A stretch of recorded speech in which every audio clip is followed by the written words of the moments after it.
এদিন বিজেপির দক্ষিণ চব্বিশ পরগনা বিজেপি ইনচার্জ বিশিষ্ট সমাজসেবী পিন্টু দাসের উদ্যোগে বণিক ভিলায় সাড়ম্বরে আয়োজিত হলো বিজয় উৎসব, যেখানে ভারতীয় জনতা পার্টির বরিষ্ঠ কার্যকর্তা থেকে শুরু করে উপস্থিত ছিলেন আরএসএস এর বহু কার্যকর্তারাও। এদিন এই বিজয় উৎসবের সম্মেলনীতে উপস্থিত সমস্ত কার্যকর্তারা কর্মীদের সঙ্গে তাদের দায়িত্ব এবং বহু গুরুত্বপূর্ণ কাজ সম্বন্ধে আলোচনা করেন।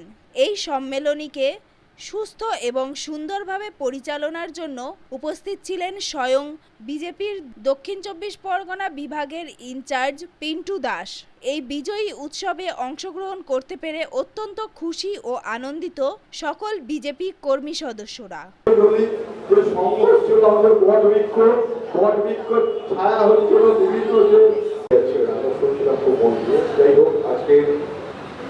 সম্মানিত মঞ্চ এবং আমার আজকের প্রোগ্রামের আয়োজক যারা আছে, আমার বরিষ্ঠ কার্যকর্তা, যার কথা না বললে আজকে পানানগরে দাঁড়িয়ে যদি কথা বলি, বুদ্ধিজীবী কৌশিক সেন এবং অপর্ণা সেনের বিরুদ্ধে একটা ফেসবুকে পোস্ট করেছিলাম। সেই ফেসবুক পোস্টটা দেখে আমার বাড়িতে একজন এসেছিলেন, তিনি যদিও এই মুহূর্তে আর এই দুনিয়ায় নেই, এসে আমাকে একজন মানুষের কাছে সান্নিধ্যে নিয়ে গেছিলেন, যেখানে গিয়ে আমি আমার ধর্ম পরিচয়টা ফিরে পেয়েছিলাম। সত্যি কথা বলতে বিগত দিন একটা রাজনৈতিক দলের সাথে আমি সংযুক্ত ছিলাম। আমরা সবাই মিলে একত্রিত হয়েছি ভারতীয় জনতা পার্টির বরিষ্ঠ কার্যকর্তা সম্পর্কের মাধ্যমে। যে সমস্ত বরিষ্ঠ কার্যকর্তারা আছে দীর্ঘদিন যাবৎ তারা বিরোচিত, তাদেরকে নিয়ে একটা সম্মেলন করছি। এই যে বিমান করে আমরা সম্মেলনটা করছি, এটা বর্ষাকাতর এরিয়া। এর আগে আমরা এখানে সম্মেলনটা করতে পারিনি। তার প্রধান কারণ, যেহেতু একটা বিশেষ সম্প্রদায়ের লোক এখানে বেশি সংখ্যক বসবাস করে, তার জন্য আমরা করতে পারিনি। আমরা এবার বিজেপি 2026-এ ক্ষমতায় আসার পর থেকে আমরা বিভিন্ন জায়গায় বিভিন্ন যে আমাদের হিন্দু সম্প্রদায়ের মানুষ আছে তাদেরকে একত্রিত করে আমরা এসব বিভিন্ন সমাজ বিভিন্ন জায়গায় আমরা সম্মেলন করছি, হিন্দুদের একত্রিত করছি। এবার 2026-এ হিন্দুদের জয় হয়েছে। কেন একটা সময় মনে করছে যে 30% লোকই হচ্ছে রাজ্যটাকে চালাবে, তারা এমনভাবে প্রভাবিত যে 30% ভোট যেখানেই যাবে সেখানেই সরকার করবে। যার জন্য এর আগে যত সরকার ছিল সিপিএম থেকে তৃণমূল থেকে, তারা বিশেষ সম্প্রদায়কে শোষণ করত, তাদেরকে সুবিধাই দিত। সেটা এখন ব্যর্থ হয়েছে। হিন্দুরা বুঝতে পেরেছে 70%-এর জোর বেশি, 70% মানুষ একত্রিত হয়ে ভোট দিয়েছে। যার জন্য আমরা 207টা সিটে আমরা জয়লাভ করেছি। এবং পশ্চিমবাংলা জয়লাভের সাথে সাথে শিল্পের পশ্চিমবাংলায় একটা শিল্পের জোয়ার দেখা দিয়েছে। কেন এখন পশ্চিমবাংলায় শিল্পপতিরা আসছে, বিনিয়োগ করছে। শিল্পপতিরা এসে ভাবছে যে পশ্চিমবাংলা এখন সুশাসন ফিরে এসছে। পশ্চিমবাংলায় সুশাসনের ফলে আজকে কিন্তু বিভিন্ন লাখ কোটির মতন কোম্পানিশনকে দেখলে যে 5,000 কোটি টাকা বিনিয়োগ করে কোম্পানি শুরু করে দিয়েছে। এবং অনেক বড় বড় ইন্ডাস্ট্রিয়ালিস্টরা বিদেশ থেকে এসেও এখন পশ্চিমবাংলায় বিনিয়োগ করতে চাইছে। কেন? এখন প্রশাসনের সরকার হয়েছে, এখন আইনের সরকার হয়েছে, এখন নীতিনিষ্ঠ রাজনীতির সরকার হয়েছে।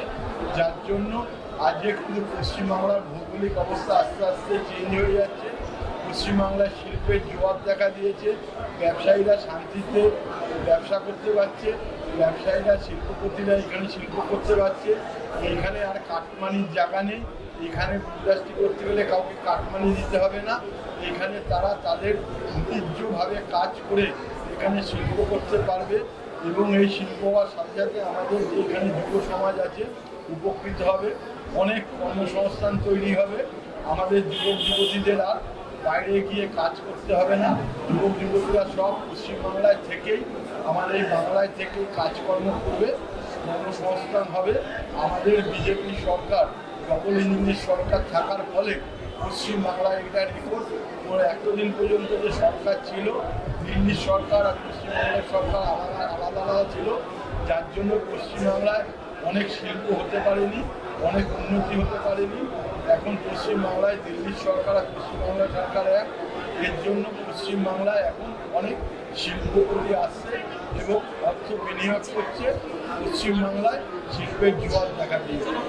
কেন এটা হলো সঙ্গেরই ফসল, বিজেপি যে সঙ্গেরই ফসল। আমরা বলি আরএসএস সঙ্গ হচ্ছিল বটবৃক্ষ, বটবৃক্ষর যত বিভিন্ন ধরনের শাখা পোশাকা বলে সেই শাখা পোশাকায় বিজেপি, বিএমএস, আমাদের অখিল ভারতীয় বিদ্যার্থী পরিষদ, এরকম আমাদের প্রচুর সংগঠন আছে যারা হচ্ছে নিরলসভাবে পিছন থেকে যে এগিয়ে দিয়েছে, হিন্দু সমাজকে জাগরিত করেছে, হিন্দু সমাজকে চেতনা ফিরিয়ে চলেছে, দেশাত্মবোধ জাগিয়েছে।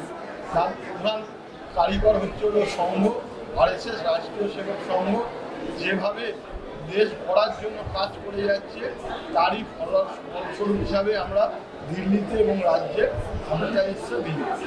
আগামী দিনে আমাদের পরিকল্পনা হচ্ছিল পৌরসভা নির্বাচন। মহেশতলা পৌরসভায় বিভিন্ন ওয়ার্ডে জল জমছে, বিভিন্ন ওয়ার্ডে রাস্তাঘাটের অবস্থা খারাপ, বিভিন্ন ওয়ার্ডে কোনো হসপিটাল নেই। মহেশতলা পৌরসভা সরকারি কোনো হসপিটাল নেই, না থাকার ফলে এখানকার অধিবাসীরা খুব কষ্টে আছে। বিভিন্ন সময় রাত্রে যদি কোনো অসুস্থ হয় তাদের কোনো পরিষেবার জায়গা নেই। আমরা চাইছি যে এরপরে মহেশতলা পৌরসভা দখল করে পশ্চিমবাংলার যে উন্নয়নের সাথে একসাথে মহেশতলাকেও আমরা সামিল করে এগিয়ে যেতে পারব। কর্মীদের উদ্দেশ্যে বলবো, বিরোধ হচ্ছে আমাদের পার্টি হচ্ছে হলো মানুষকে নিয়ে চলে, সাধারণ মানুষের সাথে চলে, আর আমাদের ধৈর্যটাই হচ্ছে হলো বড় পথ। আমরা ধৈর্য ধরেছি বলেই আজকে আমরা কেন্দ্রে এবং রাজ্যে ক্ষমতা আসতে পেরেছি। আমরা যখন একটা সময় পার্টি করতাম তখন ভাবতাম না আমরা দিল্লিতে ক্ষমতা আসবে, এই অবস্থা ছিল। আজকে আমরা দিল্লি এবং রাজ্যতে এসেছি। তাই আমি কর্মীদের উদ্দেশ্যে বলবো, আপনারা ধৈর্য ধরুন, আরও সুন্দর শাসন দেখতে পাবেন এবং আমাদের মহেশতলা পৌরসভা আমাদের বিজেপির হাতে থাকবে, বিজেপি